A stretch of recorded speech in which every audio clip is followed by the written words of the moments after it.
प्यारे मित्रों नमस्कार। एक बार पुनः स्वागत है आपका ज्ञान गंगा आयुर्वेद क्लासेस में। आज हम बात करने वाले हैं चरक शारीरिक स्थान का चैप्टर नंबर 8 अर्थात अंतिम अध्याय शारीरिक स्थान का हम लोग आज पढ़ेंगे। ये मात्र 2 लेक्चर में हम लोग का कंप्लीट हो जाएगा। ये लेक्चर और एक लेक्चर और रहेगा जो कि शारीरिक स्थान 8 कंप्लीट हो जाएगा। तो देखिए इस चैप्टर का नाम है जाति सूत्री शारीर अध्याय। जैसा कि चैप्टर का नाम है जाति सूत्री शारीर अध्याय, इसी नाम के इर्द गिर्द ही हम लोग का पूरा मैटर, इस चैप्टर का जो मैटर है वो घूमेगा। तो देखिए सबसे पहले अध्याय परिचय की बात कर लेते हैं। अबाउट इस चैप्टर के बारे में इंट्रोडक्शन देख लेते हैं क्या क्या चीजें हैं।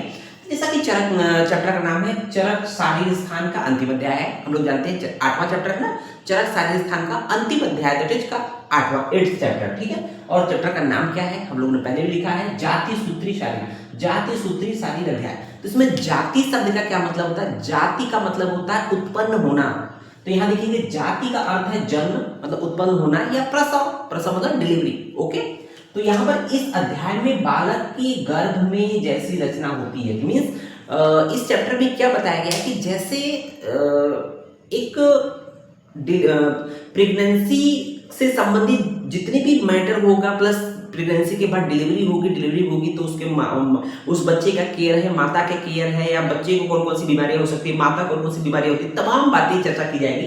तो बोला गया कि इस अध्याय में बालक की गर्भ में जैसी रचना होती है, मतलब गर्भ में जो जो हाथ पैर नाक कान इत्यादि जो रचना होती है, ठीक है ना, रचना काल में मतलब ड्यूरिंग प्रेगनेंसी, रचना का मतलब ड्यूरिंग प्रेगनेंसी मतलब गर्भ के समय में, मतलब माता की स्थिति, मतलब माता की क्या स्थिति होगी, क्या क्या उसको समस्याएं आएंगी, दैट इज कॉल्ड माता की स्थिति, ओके। प्रसव, भाई उसके बाद देखेंगे प्रेगनेंसी के बाद क्या हो जाएगा, उसका डिलीवरी होगा, प्रसव होगा, ठीक है ना, प्रसव और प्रसवोत्तर, प्रसवोत्तर कर्म मतलब प्रसव के पश्चात जो कर्म करना है वो बच्चे के साथ क्या क्या चीजें करती है, कौन कौन से कर्म किए जाते हैं, माता के साथ साथ कौन कौन से कर्म किए जाते हैं, दैट इज कॉल्ड प्रसवोत्तर कर्म आदि सभी बालक के उत्पत्ति संबंधित विषयों का वर्णन किया गया है। मतलब बालक की उत्पत्ति अर्थात जन्म से संबंधित जो भी चीजें आएंगी, मतलब जन्म से पहले, ड्यूरिंग मतलब जन्म के समय और जन्म के पश्चात जो भी चीजें होंगी, कर्म होंगे, उसके बारे में बताया गया है, ठीक है। अब देख लेते हैं इस चैप्टर में मोटा मोटा की पढ़ना क्या है। तो गर्भाधान प्रकरण, गर्भाधान प्रकरण मतलब कि मेथड ऑफ कंसेप्शन, अर्थात गर्भ का निर्माण कैसे होता है। हम लोग तो कहते हैं ना शुक्र शोणित का जब संयोग होता है ना, शुक्र शोणित का गर्भाशय में जब संयोग होता है, जिसमें आत्मा प्रवेश होता है, गर्भोत्पत्ति होती है। हम लोग डिफिनेशन पढ़ के हट जाते हैं, लेकिन एक्चुअल में शुक्र शोणित के लिए माता को क्या करना चाहिए, पिता को क्या करना चाहिए, मतलब उसके लिए किस स्थान पर मतलब कि मिलन होना चाहिए, किस तरह से मिलन होना चाहिए माता और पिता का, तो तमाम बातें यहाँ इस चैप्टर में, इस गर्भाधान प्रकरण में बताया गया है, ओके। पुंसवन संस्कार, पुंसवन संस्कार आप लोग आज के समय में भी और पहले समय में भी देखते हैं कि जब किसी को दो बच्चियां हो जाती है, दो लड़कियां हो जाती है, तो कहते हैं एक लड़का चाहिए। तो लड़के उत्पन्न होने के लिए कुछ स्पेशल टेक्निक बताई गई है, जिसको दो तीन लड़के हो गए पहले भी, और आज के समय में तो लोग कहते हैं कि एक बेटी हो जाए, तो उसके लिए हम लोग को कुछ स्पेशल टेक्निक बताई गई, कुछ स्पेशल चीजें बताई गई, जिसका सेवन करने से आपको इच्छा अनुसार पुत्र पुत्री की प्राप्ति होती है, पुंसवन संस्कार, ओके। और गर्भ उपघाती गर्भ, जब गर्भ है तो उसको नुकसान करने वाले बहुत से ऐसे फैक्टर होते हैं, भाव होते हैं, उनके बारे में बात किया गया कि क्या क्या सेवन नहीं करना चाहिए, जिससे गर्भ को नुकसान पहुंच सकता है। उसको देखेंगे गर्भणी की मासानुवासिक परिचर्या, क्योंकि जब गर्भणी मां होती है ना, तो माना जाता है कि जब गर्भ की स्थिति होती है, मां जो होती है गर्भावस्था में, उसका एक पैर तो इस जमीन पर होता है, दूसरा पैर जो है मृत्यु लोक में होता है, मतलब मां की सांसें अटकी होती है, क्योंकि जो बच्चा होता है एक छोटा सा लेके आपके शरीर में कई किलो वजन बच्चे का लेके मतलब 9 महीने तक ढोती है। तो गर्भणी की मासानुवासिक परिचर्या मतलब हर एक महीने में माँ के जो गर्भावस्था के दौरान हर एक महीने में उसको क्या करना चाहिए, क्या सेवन करना चाहिए, क्या सेवन नहीं करना चाहिए, क्या मतलब इस तरह से चीजें जो कि बच्चे और माँ दोनों के लिए लाभफुल हो, बेनिफिशियल हो, उसके बारे में बताया गया है। तो देखेंगे सूतिका घर, सूतिका घर मतलब क्या होता है कि जहां प्रसव होता है, प्रसव के पश्चात जो घर जिस घर में मां को मतलब कि जो वार्ड में लेटाया जाता है, जो बैठाया जाता है, रखा जाता है, दैट इज कॉल्ड सूतिका घर। इसके बारे में डिटेल बात करेंगे, ओके।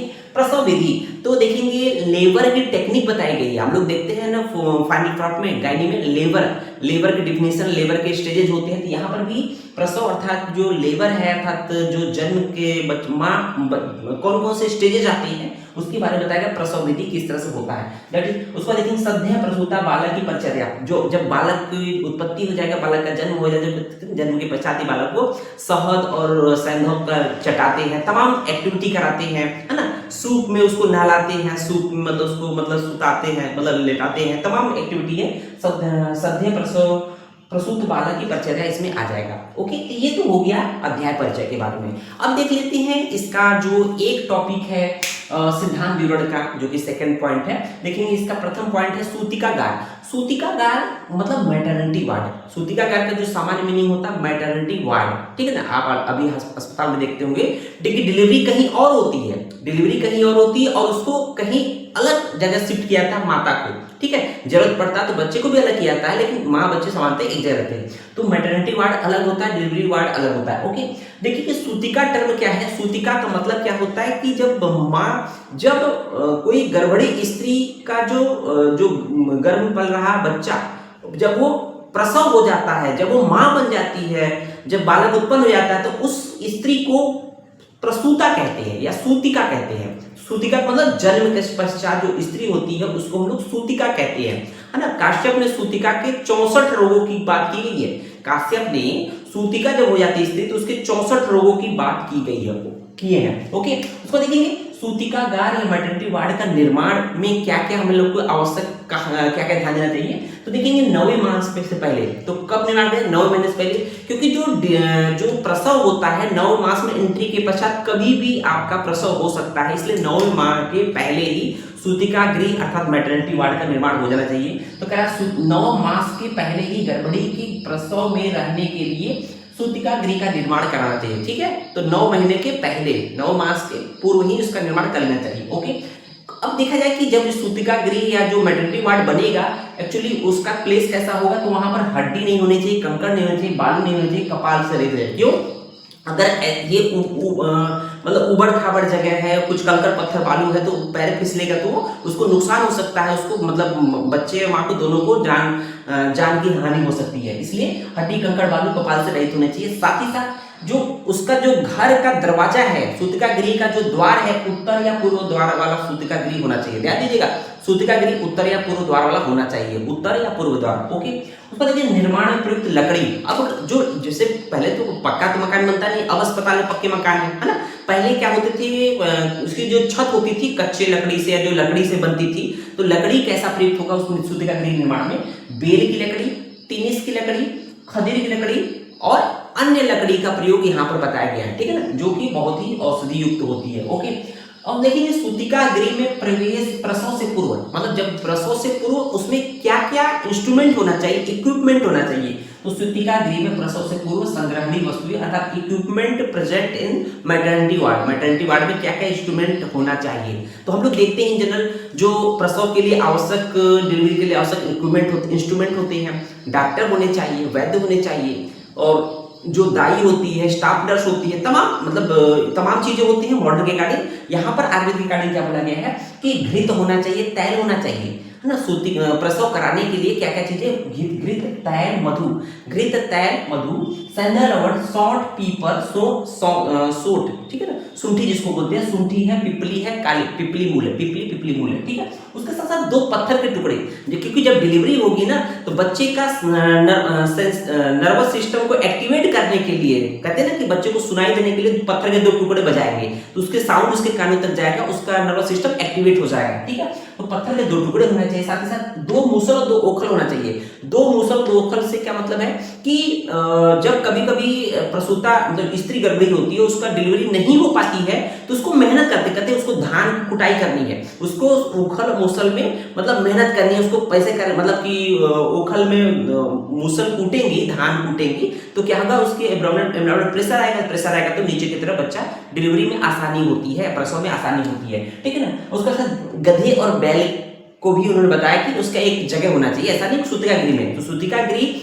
को है कि अलग अलग प्लेसेस होते हैं अलग अलग चीजों को रखने के लिए। आपने सोचिए एक वार्ड है, एक रूम नहीं, एक वार्ड है। ओके, उसको देखेंगे कि 2 तीक्ष्ण सुई, क्योंकि जब प्रसव नहीं होता तो उसको चुभाया जाता है कि उसको सुई पीड़ा होगी ना तो ऑटोमेटिक दर्द होगा, तो वो प्रेशर एब्डोमेन पे डाउनवर्ड जाएगा। ओके, उसको देखेंगे अनेक प्रसव में उपयोगी यंत्र, जो प्रसव में या एक तरह से कह सकते हैं डिलीवरी में जो उपयोगी जो अनेक यंत्र होते हैं वो होने चाहिए, ठीक है ना, इंस्ट्रूमेंट होने चाहिए। उसको देखेंगे अनेक प्रसव 2 बिल्व की लकड़ी से बना हुआ पलंग, 2 पलंग, 2 मतलब एक